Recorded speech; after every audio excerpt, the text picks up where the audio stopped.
वेटे हवार तर्जुमे बलूचिस्तान मुर्गी गोश्त न्यादा गीशी बुतक गीशी अपात 288 कलदारा किलोए बाह बेव के मुर्गे गोश्त नु अपसत कलदारा किलोए बाह बेगे दुकानदारा ने घुस गए पंजाब पछे सप्लाई बंद दिन हमें सबबिन के इदार न्यादा गीशी बुता तुष्के मालू के घुस गए गोश्त गिरग में 10 रसा डरने आया सरकारा चे दरबंदी कुता के न्याद अर्जान कनक बिबा ताकि गोश्त मुनासिब न्यादा दी रखी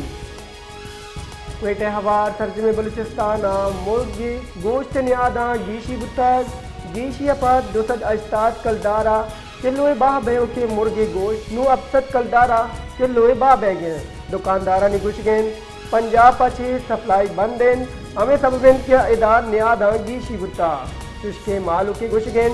गोश्त गिरग में 10 रसा डरने आया सरकारा चे दरबंदी कुता के न्याद अर्जान कनक बिबा ताकि गोश्त मुनासिब न्यादा दी रखी